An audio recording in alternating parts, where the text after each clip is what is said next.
Book of Heaven, Volume 35, January 7, 1938. One who lives in the divine volition forms the refuge for the life of the divine will. The I love you as refreshment for the divine love. How God feels obliged towards the soul who lives in his will. My poor mind was flowing in the divine volition, and I could see the yearnings, the desires, the contentment to Eibelfen. It feels in seeing the creature wanting to live life together with it, to love it with its own love.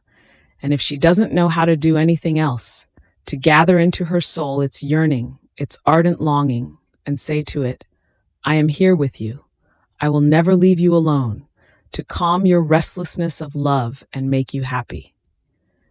But while I was thinking this, my dear Jesus, my sweet life, visiting my little soul, and his love was so great that it seemed that his heart wanted to explode, told me, Dearest daughter of mine, heaven, earth, and all creatures are completely wrapped and as though enclosed within the intensity of our love. Our volition flows with such rapidity in each fiber, in each atom, in each instant, with such speed and fullness that nothing is left out, not even a breath, which is not life of our will. And our love loves ardently, but with such ardor as to feel the need of someone who would bring a little refreshment to the intensity of its love. Now, do you want to know what can give a relief to the intensity, totality, and fullness of our love?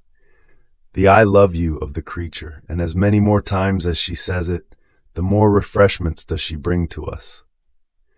This I love you enters into our flames, it breaks them for us, it lifts them and soothes them, and as the sweetest refreshment she says, I love you, I love you. You love because you want love, and I am here to love you. This I love you makes its way inside our intensity and forms in it its own little place, the little space in which to put its I love you. Therefore, the I love you of the creature is the resting place for our own, our refreshment, the soothing of our love, so that it may not become too delirious. My daughter, to love and not to be loved is like wanting to obstruct the course of our love, constraining it into ourselves and making us feel all the pain and hardness of our unrequited love. And therefore we keep looking for one who loves us. Her I love you is so sweet and refreshing for us that who knows what we would give her in order to have it. See then, in one who lives in our will, we find the refuge for our life, and we do nothing other than exchange our lives continuously. She gives us hers, and we give her ours. In this exchange of life, we find the one who receives ours and gives us hers. We can give something of our own and do whatever we want. We feel like the God that we are. So the living in our will serves us as refuge, as the theater for our works, as refreshment for our love, and the requital of all creation. There is nothing we do not find in this creature. Therefore we love her so much that we feel obliged to give her whatever she wants, and for each additional act she does in our will, she binds us more and adds more chains. And do you know what she gives to us to make us feel obliged? Our own life, our works, our love, and our very will. And do you think this is little?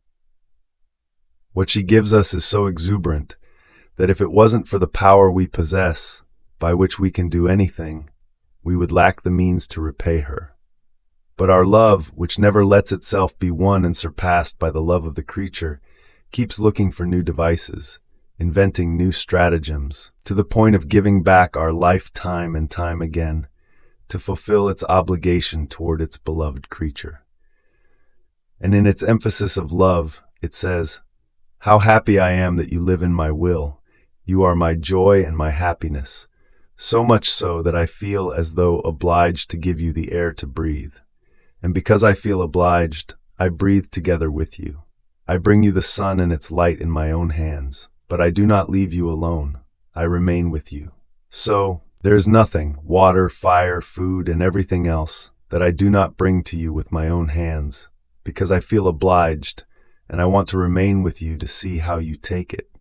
I want to do everything myself. And if, as she takes, she says to me, I take everything in your will because I love you, I want to love you and glorify you with your own will. Oh, who can tell you then of the refreshments she gives me?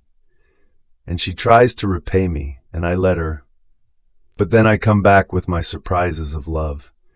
Therefore I recommend to you, make me content by living always heart to heart and synchronized with my will, and we will be happy and content, you and I. Fiat.